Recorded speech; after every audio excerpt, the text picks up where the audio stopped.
Someone left him to die, and no one even looked twice.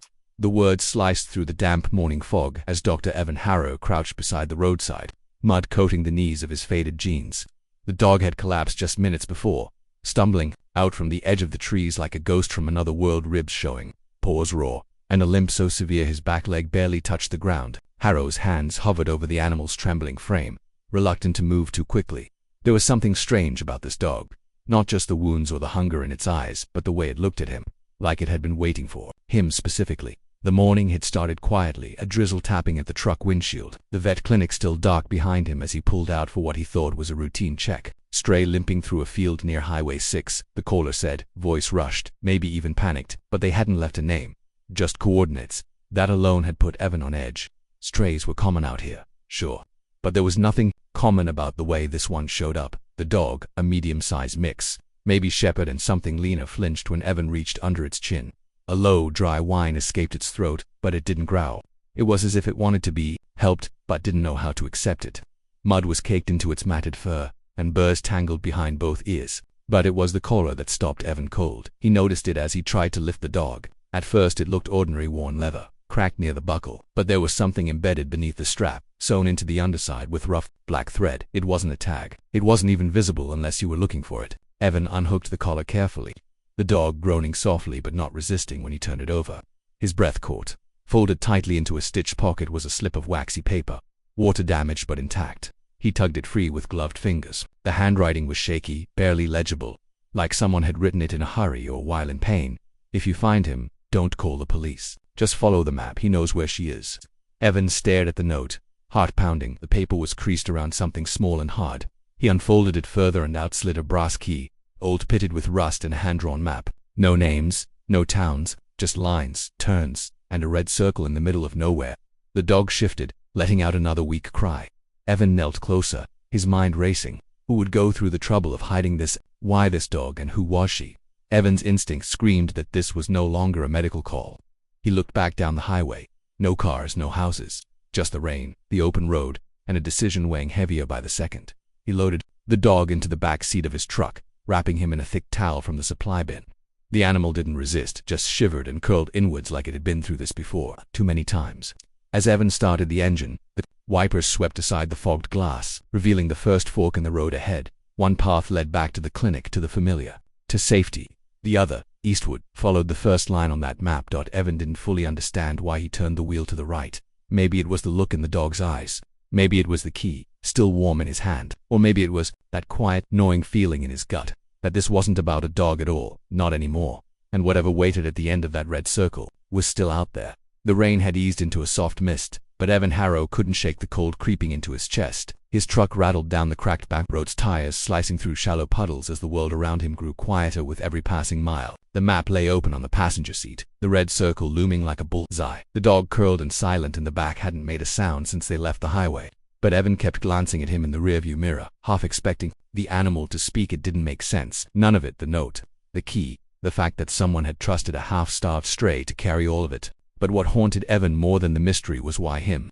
Why had the dog limped into his path out of all the people on that road? He wasn't a detective. He was a vet with a quiet practice, an ex-wife 2 states away, and a quiet ache he'd never learned how to name. He rubbed at his jaw, trying to remember the last time he'd felt this unsettled. Maybe it was the war zone deployment, years ago, back when he volunteered with a veterinary NGO overseas. Or maybe it was the day he came home and found the clinic doors chained shut, his old mentor gone without a trace. That same sour feeling was back now, like something just beneath the surface had shifted and couldn't be put back. The GPS lost signal an hour ago. Only the map remained. He'd passed the broken windmill, the bridge with the rusted beams, just like it showed. Now he was looking for the next mark, a burned-down farmhouse, tucked in a clearing just off the tree line, and there it was. Evan pulled over, gravel crunching beneath his tires. The ruins of the house stood quiet and defeated, its blackened skeleton wrapped in ivy and time. A single chimney pierced the sky, the rest long swallowed by collapse. He stepped out slowly, boots sinking into soft ground, and moved around to lift the dog. "You sure about this?" he muttered, more to himself than to the animal. The dog gave a faint thump of its tail once, then silenced. Evan carried him toward what was left of the porch. The boards groaned but held. He sat the dog down gently, then turned back to his truck for the collar. The key was still tucked into the map, which he folded and slid into his coat pocket. There was no door left to unlock, but there was a cellar hatch half covered by charred debris, oddly intact. Evan knelt, brushed the soot and vines away, and tried the key. It clicked. The hatch groaned open with a rush of stale air. Earth and mold and something older. He hesitated, flashlight in hand, heart pounding. Then he heard it. A sound, small, human. A cry. He froze, the flashlight beam trembling in his grip. The cry came again, muffled, weak, childlike, somewhere below the cellar. He dropped into the darkness without thinking. The narrow wooden steps were slick, and his breath echoed around him like it didn't belong. The cellar was deeper than it looked, farther than it should have gone. Then his light caught an old mattress, blankets, empty cans, a broken lantern, and in the corner, movement. A girl, no older than 8 or 9, wrapped in an oversized jacket, eyes huge and terrified. She backed away as the light touched her, shielding her face with shaking hands. "It's okay," Evan said quickly, kneeling. "I'm not here to hurt you." She didn't speak, just stared. He took another cautious step forward. "I'm a vet. My name is Evan. I found the dog. He led me here." Something flickered in her eyes. Recognition. Or maybe hope. "They left," she whispered, voice thin as thread. "They said someone would come. But it's been so long." "Who left you here?" he asked, stepping closer. But she only shook her head. Back upstairs, the dog had begun to bark. Short, insistent bursts. Warning. Evan turned to head back up, then froze at the sound of a car engine approaching fast. Gravel spinning. He grabbed the girl's hand. "We have to go now." By the time he reached the hatch, he saw an old SUV kicking up mud, skidding to a stop just feet from his truck. 2 men stepped out.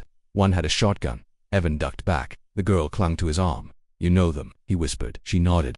Her face was pale. "They said if anyone came, we weren't supposed to talk, ever." "What do they want?" She looked up at him, eyes wide and wet. "They're looking for her," she whispered, "but they don't know I'm her sister." Evan's mind reeled. A second girl. Missing. Hidden. Alive. The men outside were shouting now, circling the house. The dog barked again, then went quiet. Evan's pulse thundered in his ears. Whatever this was, he wasn't just caught in the middle of it anymore. He was inside it. And someone, somewhere, had planned it that way. The creak of the front steps above them sent a jolt through Evan's spine. He crouched beside the girl, one arm instinctively shielding her as shadows passed over the narrow cracks in the cellar hatch. From this angle he could just make out the edge of one boot on the porch, mud caked heavy. The man with the shotgun was above them now, no more than 6 feet away. Evan pressed a finger to his lips. The girl nodded, lips trembling, small hand gripping his coat with quiet desperation. "They've been here," came a voice, low, gravelly. "Truck's warm, dog's gone." Another voice answered, sharper. "Then they're close. Check the back. I'll sweep the tree-line." Footsteps peeled away. Evan allowed himself a shallow breath. He had maybe 30 seconds, maybe less. His flashlight had started to dim. He flicked it off to avoid the beam leaking through the floorboards. Darkness swallowed them again, but by now, his eyes were adjusting. He looked down at the girl. Her name was still a mystery. So was her story. But there was no time for answers now. "Is there another way out?" he whispered. She pointed toward a shadowed corner of the cellar behind. The broken shelves and crumbled foundation. Evan didn't hesitate. He pushed through the debris, knees scraping against stone and splintered wood. Behind the shelves was a narrow crawl space, half collapsed, leading into what looked like an old storm runoff, low, damp, but open at the far end, barely enough for an adult to fit through. He turned back. "Can you crawl?" She nodded. Double quotes. "Good. Stay close to me." They moved fast. The girl slid ahead of him like she'd done this before, familiar with every inch of the tight, damp passage. Evan followed, heart pounding, shoulders scraping along wet brick. Behind them, he heard the creak of the hatch swinging open, then a pause, then footsteps descending.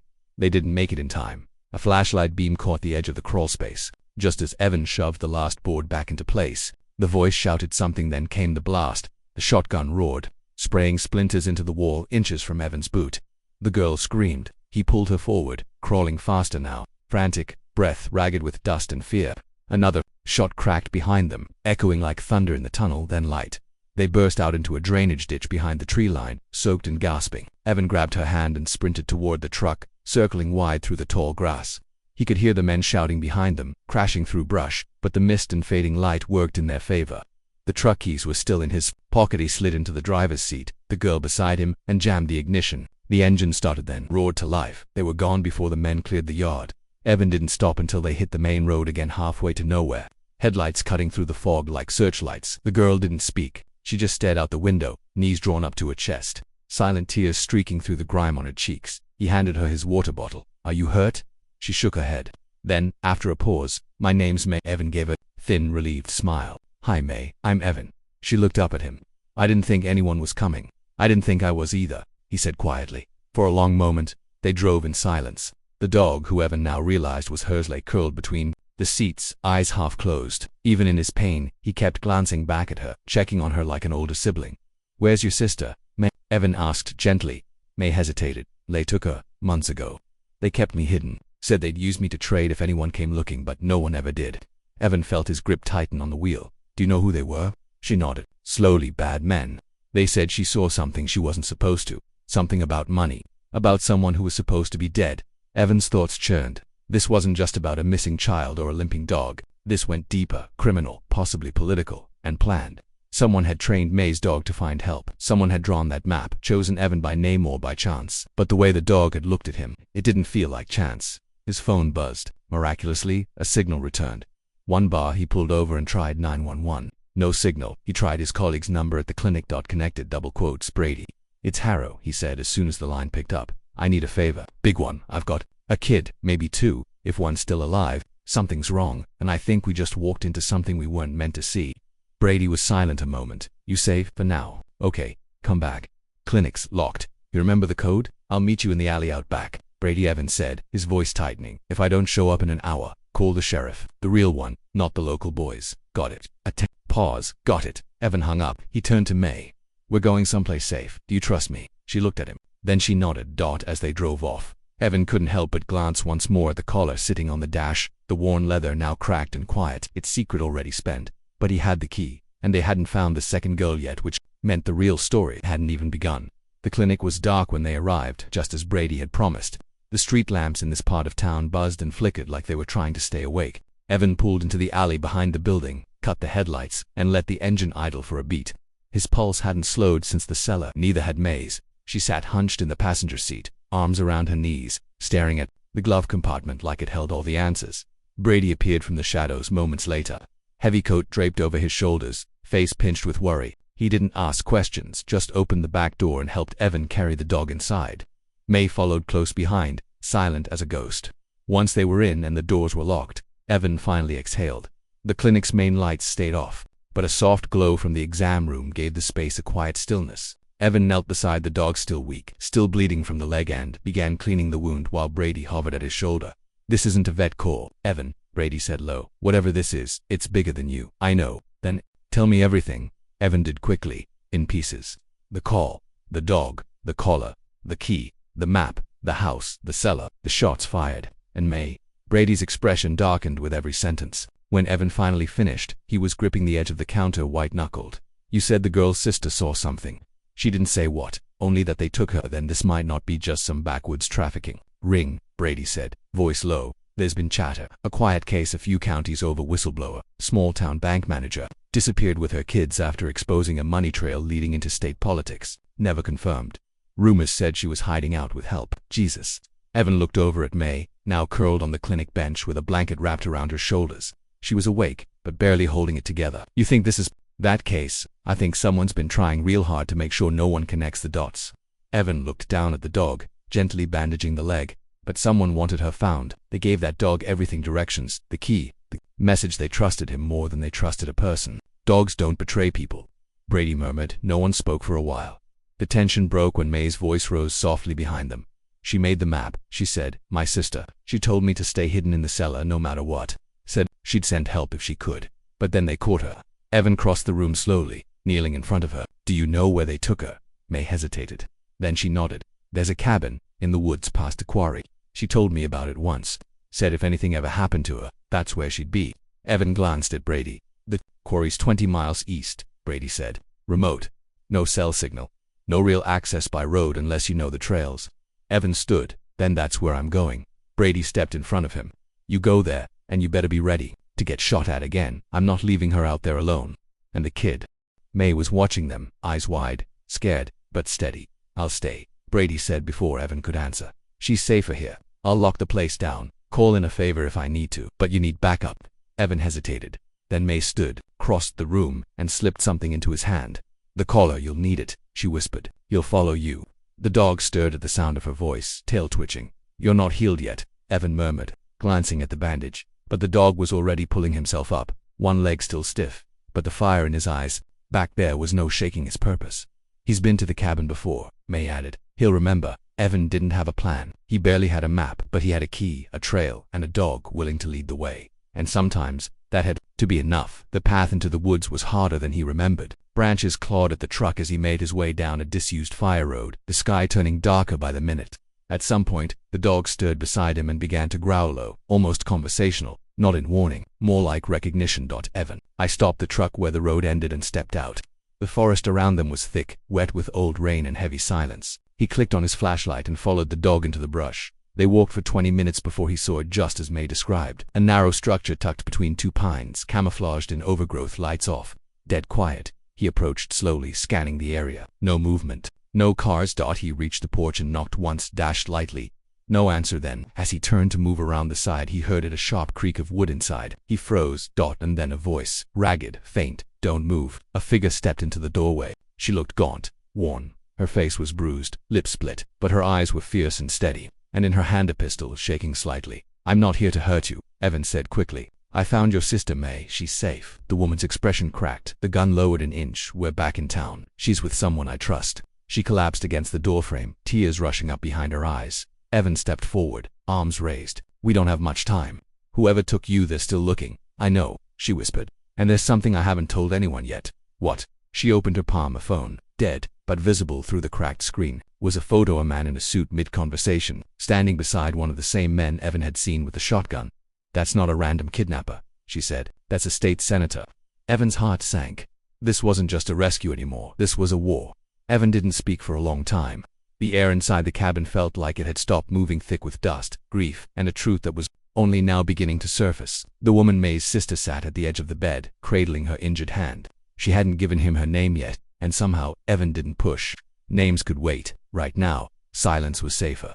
The broken phone lay between them, its dead screen still showing that image like an accusation. A man in a dark suit, arm on the shoulder of one of the shotgun-carrying men from the cellar house, clean-cut, confident. A state senator, May's sister had said. Evan didn't recognize the face, but he knew the type, the kind who could hide in plain sight, shake hands in front of cameras, then turn around and sign deals in basements with loaded guns and untraceable money. She told him everything in low, steady words. She'd been an accountant, contracted to audit a local infrastructure project, nothing major. But she'd found numbers that didn't add up, quiet payouts, off the books, labor. When she brought it to a supervisor, she was told to drop it. When she didn't, the threats started.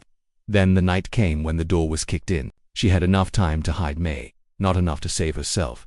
They kept me alive, she said, voice shaking now because they thought I had more files, more proof. I didn't, but they wouldn't stop looking. I think they planned to let me die out here once they were sure. Evan nodded slowly, his chest tight with helpless anger. They made a mistake. You're not dead, you're not gone, and we're going to get this in the right hands. She looked at him, and then what? You think anyone up there's going to believe me?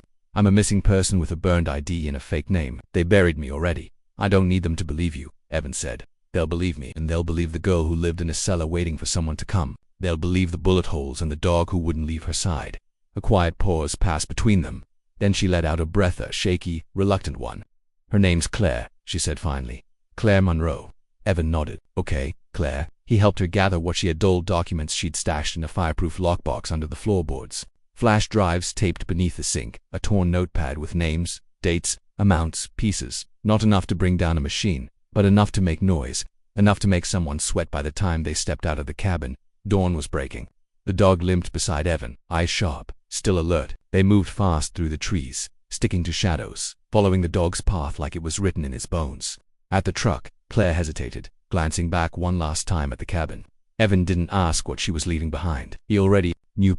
There are places that become tombs long before the body stops breathing. The drive back was silent. Except for the low hum of the tires on old roads, Claire leaned her head against the window. Evan kept one hand steady on the wheel, the other occasionally reaching back to scratch behind the dog's ears. When the town finally came into view, modest rooftops beneath a gray sky, he felt something shift in his chest. Not relief, not yet, but motion, the sense that maybe, just maybe, this was beginning to end. Brady was waiting behind the clinic, arms crossed, the girl clinging to his side. When May saw her sister step out of the truck, she didn't run. She walked, slowly, carefully, as if we're afraid the vision might shatter. Claire met her halfway, then fell to her knees and pulled May into her arms. No words, just the kind of silence that says everything. Evan turned away, gave them space. He felt the dog press up against his leg, leaning into him like a tired soldier. She never stopped waiting, he said softly, not sure if he was speaking to the dog or himself. Later, when the sun was high and the story had been told twice, to Brady, once to the sheriff who did show up, and again to a contact Evan trusted in the state capitol, he stood alone outside the clinic, watching as Claire and May climbed into a marked patrol car headed for a safe house. Brady came to stand beside him. You did something good, Harrow. I didn't do anything, Evan replied. They saved each other. I just got lucky. Brady nodded. Maybe, but you followed a dog into the woods without a clue where it'd lead. That's not luck. That's heart. Evan didn't answer. Just watched the taillights disappear down the road. A week passed. Then 2 news outlets ran quiet stories about a whistleblower reappearing. No names, no details, just enough to catch the attention of people who needed to notice. One morning a package arrived at the clinic.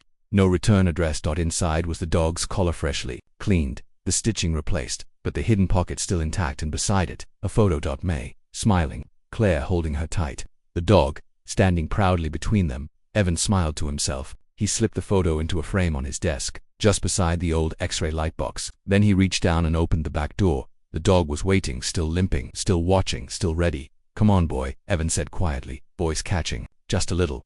Let's see who else out there needs saving. And together, they walked into the morning.